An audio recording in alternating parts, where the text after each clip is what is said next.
السلام علیکم ورحمۃ اللہ۔ بسم اللہ الرحمن الرحیم۔ بلوچستان میں بی ایل اے کی کاروائیاں دن بدن بڑھتی جا رہی ہیں۔ یہ ایک شدت پسند تنظیم ہے اور اس کا نام اصل میں ہے بلوچستان لبریشن کا آرمی۔ تو بلوچستان لبریشن آرمی کافی عرصے سے بنی ہے۔ یہ 48 اور 1950 کے درمیان بتایا جاتا ہے کہ اس کا وجود عمل میں آیا، جب بلوچستان میں اصل میں کئی ریاستیں ہیں جو اپنی طور سے آزاد تھیں اور ان کو اختیار تھا کہ وہ چاہیں تو پاکستان سے ملیں یا انڈیا سے۔ پاکستان کے قیام کے وقت تو قائد اعظم کی بہت دیرینہ کوششیں تھیں اس سلسلے میں۔ وہ بڑے دور اندیش انسان تھے اور انہوں نے ذاتی طور پہ مراسم قائم کر رکھے تھے اکبر بگٹی کے ساتھ، ان کے خانف کلات کے ساتھ، جو کلات یعنی کلات اور لسبیلا اور مکران اور یہ جو بگٹی ڈیرہ بگٹی تھا، ان کے جو خان تھے بڑے، ان کے جو سردار تھے، ان کے ساتھ قائد اعظم کے بڑے ذاتی مراسم تھے اور انہوں نے ان کو اس کی یعنی مسلمانوں کے ساتھ رہنے کے فوائد بتائے اور ان کو سمجھایا اور ان کو ان کے ساتھ یعنی رفاقت تھی ان کی، بڑی دوستانہ تھا۔ تو انہوں نے یعنی ان پہ بھروسہ کر کے پھر قائد اعظم کی بصیرت پہ، قائد اعظم کی قیادت پہ، قائد اعظم کے اخلاص پہ، ان کے درد مندی پہ، علامہ اقبال اور باقی جو ان کے مخلص رہنما تھے، ان کی کوششوں کی وجہ سے ان جو سرداروں نے یہ فیصلہ کیا اپنے تئیں خود کہ ہم پاکستان کے ساتھ الحاق کریں گے۔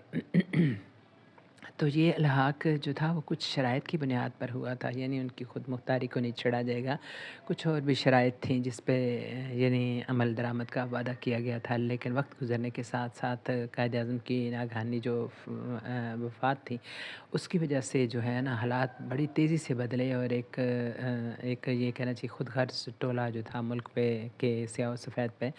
حاوی ہوتا گیا، اور اس نے یہ 48 اور 50 کا جو زمانہ ہے اور پھر آگے ایوب خان کی حکومت ہے چل پڑی، تو ان یعنی اس عرصے میں کیا ہوا کہ ان سرداروں کی مایوسی بڑھتی گئی اور ان کے جو معاہدے تھے ان کی خلاف ورزیاں شروع ہو گئیں، اور ان کی جو ایک خود مختاری تھی اس پہ ان کو ضرب محسوس ہوئی اور انہیں محسوس ہوا کہ ان کے جو بنیادی حقوق ہیں وہ پورے نہیں ہو رہے، ان کے عوام کو جو جن حقوق کے دینے کا وعدہ کیا گیا تھا وہ حقوق پورے نہیں ہو رہے، تو ان کے اندر بغاوت پیدا ہوگی اور اس دوران بی ایل اے کا قیام کہتے ہیں کہ وجود میں آیا۔ لیکن پھر کچھ حکومت کی سختی کی وجہ سے کچھ بہت زیادہ کچھ شاید عوامی حمایت نہیں تھی اس وقت اس بی ایل اے کو، تو وہ تھوڑے عرصے بعد ہی اپنی موت آپ مر گئی۔ اور کہا جاتا ہے کہ خانہ افقلات جو تھے ان کے ساتھ مذاکرات کیے تھے ایوب خان نے، اور وہ مذاکرات جو تھے ناکام ہوتے گئے تو وہ ناراض ہو کے پہاڑوں پہ چلے گئے، تو پھر ایوب خان نے ان کو بڑی اصرار کر کے بلایا اور انہوں نے کہا کہ آپ جو کہیں گے ہم آپ کی مانیں گے۔ تو وہ جب نیچے آئے تو ان کو کہتے ہیں گرفتار کر لیا گیا، تو یہ وہی گرفتاری کے دوران ہی ان کی ڈیتھ ہو گئی خانہ افقلات کی۔ تو یہ بھی ایک اس تحریک کے مرنے کا بڑا ایک باعث شاید سمجھا جاتا ہے۔ بہرحال جو ہے نا پھر اس بی ایل اے جو بلوچستان لبریشن آرمی تھی اس میں بہت زور جو آیا وہ مشرف کے دور میں آیا۔ مشرف کے دور میں کہا جاتا ہے کہ فوج کا کوئی کپتان تھا حماد، اس پر ڈاکٹر جو بلوچ ڈاکٹر تھیں ڈاکٹر شازیہ، انہوں نے ریپ کا الزام لگایا، اور یہ مطلب الزام یہ سچا تھا، لیکن مشرف نے اس الزام کو مسترد کر دیا اور اکبر بگٹی نے اس پر مقدمہ چلانے کی درخواست کی مشرف سے کیپٹن پر، تو لیکن مشرف نے یہ احکام ماننے سے یعنی یہ ان کی استدعا ماننے سے انکار کر دیا، اور اس کا نتیجہ کیا ہوا کہ بلوچ جو تھے مشتعل ہو گئے اور انہوں نے کافی جو سرکاری املاک تھے ان کو نقصان پہنچایا، اور مشرف نے اس مسئلے کا یہ حل ڈھونڈا کہ بلوچستان پر ڈیرہ بگٹی پر خاص طور پر زمینی اور فضائی حملے شروع کر دیے اور ان کو کرش کرنے کی کوشش کی، جو بگٹی صاحب تھے وہ ہر طرح کے مذاکرات سے اور کوشش کر کے تو انہوں نے اپنے ساتھیوں سمیت جو تھا وہ غار میں جا کے کہتے ہیں پناہ لی انہوں نے، اور جو مشرف کی فوج تھی اس نے حملہ کیا، یا وہ غار جو ہے وہ خود ہی گر گئی۔ اس وقت تو مشرف یہی کہہ رہے تھے 2006 میں جو اچانک وہ جو زمیں بوس ہو گئی غار، اور کہا یہ جاتا ہے کہ بمبارمنٹ کی گئی تھی جس کے نتیجے میں وہ غار جو تھی وہ زمیں بوس ہو گئی، مسمار ہو گئی۔ تو اس میں بگٹی جو تھے، اکبر بگٹی، وہ اور اپنے ساتھیوں سمیت وہیں دفن ہو گئے اور ان کی جو ہے شہادت ہو گئی۔ تو اس چیز نے بہت شعلے یعنی دیے اس بغاوت کو جو پہلے ہی سلگ رہی تھی، اور جو ہیں پہلے مشرف صاحب نے یہاں تو مان کے نہیں دیا تھا کہ یہ ان کے حملوں کی وجہ سے یا ان کے بم دھماکوں کی وجہ سے زمیں بوس ہوئی ہے غار، لیکن کچھ عرصے بعد کسی ایک محفل میں ان کو ایک گھمنڈ سا آیا ہوا تھا، فخر سا آیا ہوا تھا، اور انہوں نے بڑے فخر سے وہ اس چیز کا اقرار کیا کہ ان کی جو فوج تھی انہی کے بمبارمنٹ کی وجہ سے اکبر بگٹی کی غار جو تھی زمیں بوس ہم نے کی اور ہم ہی نے ان کو مارا۔ قبائلی سردار نواب اکبر بگٹی تھے۔ انہوں نے کیپٹن پر مقدمہ چلانے کا مطالبہ کیا، لیکن مشرف کی جانب سے انکار پر بگٹی نے احتجاج شروع کیا۔ ان کے حامیوں نے سرکاری املاک کو نقصان پہنچایا، جس کے بعد فوج نے زمینی اور فضائی کارروائی شروع کی۔ آپریشن کے دوران نواب اکبر بگٹی 26 اکتوبر 2006 کو اس غار کے تباہ ہونے کی وجہ سے اپنے کئی ساتھیوں سمیت ہلاک ہو گئے جس میں وہ رہ رہے تھے۔ اکبر بگٹی کے خاندان اور ان کے ساتھیوں نے الزام لگایا کہ ان کے غار کو فوج نے بمباری سے تباہ کیا، لیکن اس وقت ISPR نے بمباری کی تردید کی تھی۔ بعد میں جنرل مشرف نے کہا کہ اکبر بگٹی کے ساتھ جو ہوا بالکل ٹھیک ہوا، کوئی غلطی نہیں ہوئی، بالکل صحیح ہوا جو بگٹی کا وہاں ہوا ہے بلوچستان میں۔ کسی کی کیا جرت بنتی ہے کہ وہ پاکستان کو چیلنج کر سکے اور کہے کہ ہم پاکستان سے الگ ہونا چاہتے ہیں۔ اس سے پہلے سن 2000 میں ہی اس کے بعد کہا جاتا ہے کہ بالاج مری تھے اس کے قائد ابتدا میں، جنہوں نے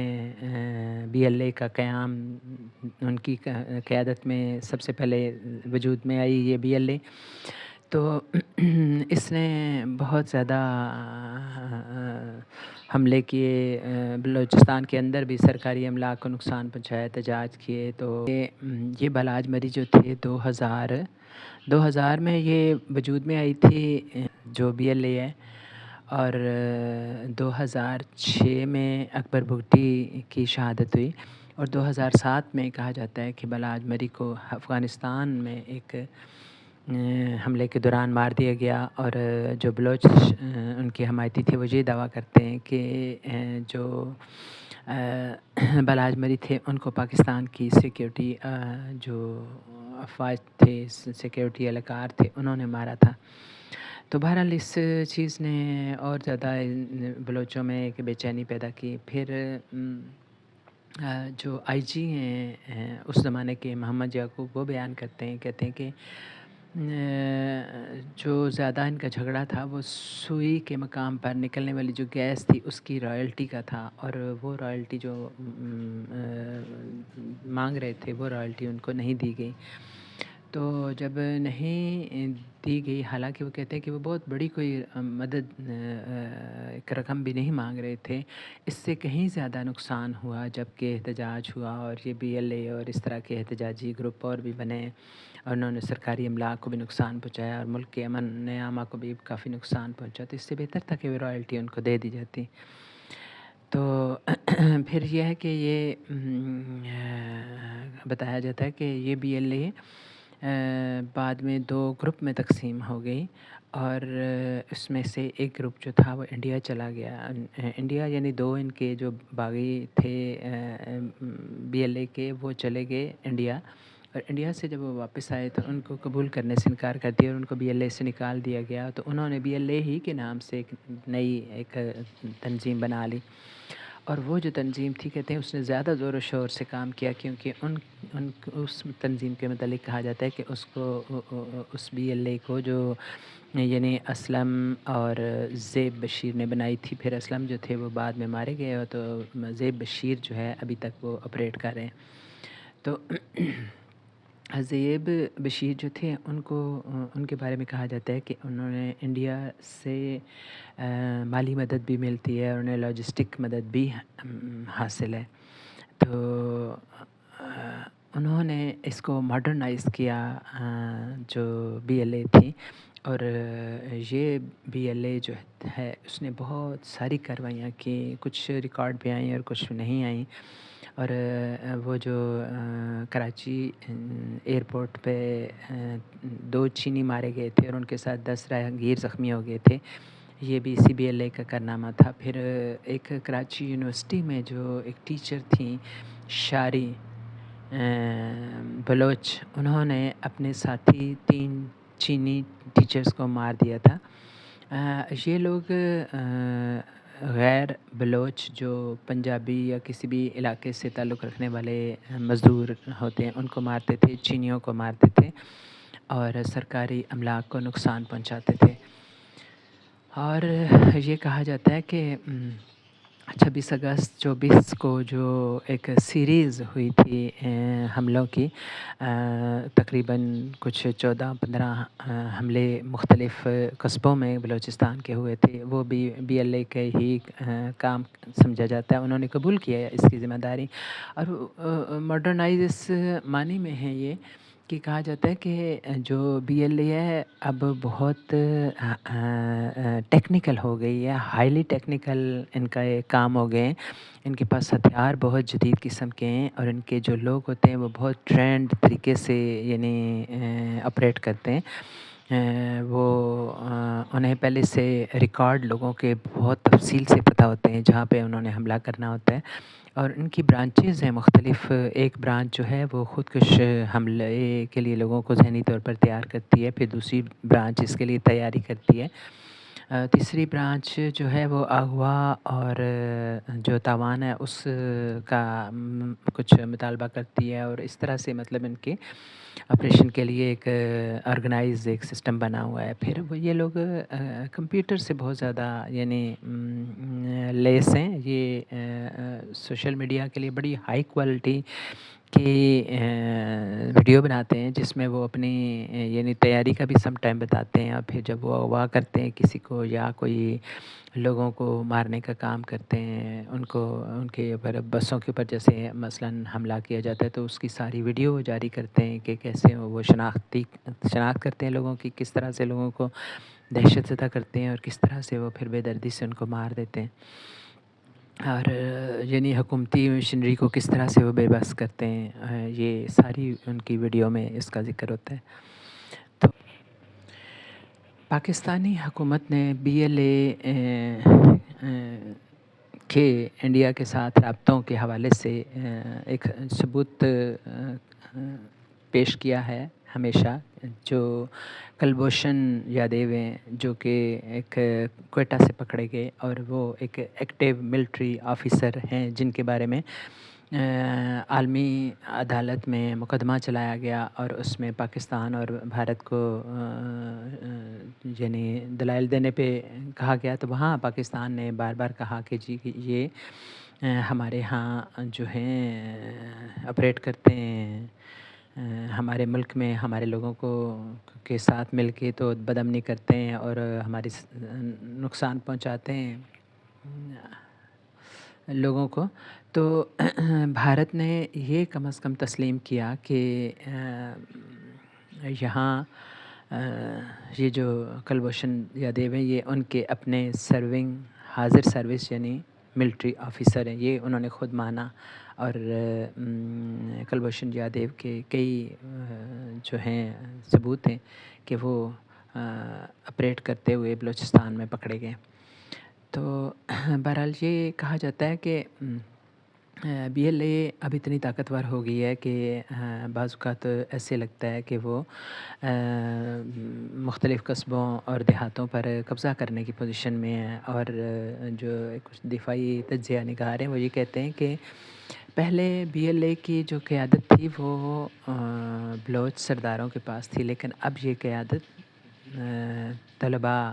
کے پاس آ گئی ہے. یعنی یہ جو زیب بشیر بتائے جاتے ہیں اس وقت اس کے قائد ہیں، اس کے چیئرمین ہیں، اس کی قیادت کر رہے ہیں، وہ بھی کہتے ہیں کہ ایک طلباء جو تنظیم ہے اس کے ایک رہنما رہے ہیں، اور اب وہ اس کو اسی ماڈرن طریقے پر یعنی اس کو آرگنائز کرتے ہیں، اس کو چلاتے ہیں. اور ان کے بارے میں بتایا جاتا ہے کہ بلوچ طلباء جو کہ پنجاب یونیورسٹی میں اور اسلام آباد میں اور کراچی یونیورسٹی میں جن کو جبری طور پہ گم کیا جاتا ہے، ان کی گمشدگی کے بارے میں کہ رد عمل کے طور پر بہت سے نوجوان جو ہیں بی ایل اے میں شامل ہوئے ہیں. یہ جو ماہرنگ بلوچ ہیں وہ بھی ایک اسی کی ایک تازہ مثال ہے کہ وہ بھی اپنے طور پہ یہ سمجھتی ہیں کہ ان کے ساتھ زیادتیاں ہوئی ہیں، اس وجہ سے وہ بھی ایک باغی اپنا ان کا ایک گروپ ہے جو کہ شاید بہت تشدد پسند تو نہیں ہے، لیکن ان کی احتجاج جو ہے وہ بڑا انفلوئنس کر رہا ہے اس حوالے سے کہ وہ ایک ڈیموکریٹک طریقے سے احتجاج کر رہی ہیں، اور بڑے ان کی اپنی فیملی کے کچھ لوگ جو ہیں وہ گم ہوئے، ان کے فادر کے بارے میں وہ اکثر ذکر کرتی ہیں. تو ڈاکٹر ہیں لیکن بس وہ پھیر رہی ہیں جس طرح سے وہ بندے کو دیکھ کے ہوتا ہے. تو اصل بات یہ ہے کہ دنیا بھر میں جو اس طرح کی تنظیمیں ہوتی ہیں وہ ہمیشہ اپنا بیانیہ بناتی ہیں بیڈ گورننس کو. ڈومیسٹک بیڈ گورننس جو ہے وہ ان میں بے چینی پیدا کرتی ہے. تو یہی حال بی ایل اے کا بھی ہے. بی ایل اے نے ہمیشہ یہ کہا ہے کہ جو بلوچستان ہے اس کو ہمیشہ سے محروم رکھا گیا ہے، اور عوام کو جو ہے خاص طور پہ محروم رکھا گیا ہے. اور وہ یہ کہتی ہیں کہ ان کے جو فنڈ ملتے ہیں وہ بھی کوئی بڑے جو طبقات ہیں وہ آپس میں بندر بانٹ کر لیتے ہیں، لیکن ان تک وہ سہولیات نہیں پہنچتی جس کے وہ حقدار ہیں، اور پھر ان کے اوپر زیادتیاں بھی ہوتی ہیں. اور وہ کہتے ہیں کہ ہماری جو پوری کی پوری تاریخ ہے وہ عدم اعتماد اور تلخیوں سے بھری ہوئی ہے، اور ہمیں ہمارے جائز حقوق نہیں دیے گئے، اسی لیے ہم ہتھیار اٹھانے پہ مجبور ہوئے ہیں. تو حکومتوں کو بھی اس چیز پہ غور کرنا چاہیے کہ ایک یعنی وہ کیا کہتے ہیں، دھرتی ماں ہوتی ہے تو حکومت بھی ایک طرح سے ماں کی طرح ہونی چاہیے کہ جو اپنے شہریوں پہ نرمی رکھے اور دشمنوں کے ساتھ سختی رکھے. اور پھر یہ قرآن میں بھی تو ہے کہ وہ کیا ہیں، کفار پہ سخت ہیں، کفار پہ بھاری ہیں لیکن آپس میں نرم ہیں. تو یہ اگر بات ہم طے کر لیں تو بہت سارے مسائل حل ہو سکتے ہیں. یعنی یہ میری ذاتی رائے آپ کہہ سکتے ہیں، لیکن یہ ہے کہ ہمارے یہاں قانون سب کے لیے عام ہو جائے. ایسا نہ ہو کہ کوئی غریب جو ہے وہ لٹ جائے تو اس کی سنوائی نہ ہو، اور امیر جو ہے اس کی ذرا سا ہوا لگ جائے تو آپ اس پورے اپنے جو نظام ہے اس کو تلپٹ کر دیں. تو یہ کچھ عدل و مساوات کا گہوارہ بنے گا ملک تو پھر سب کچھ ٹھیک ہو جائے گا.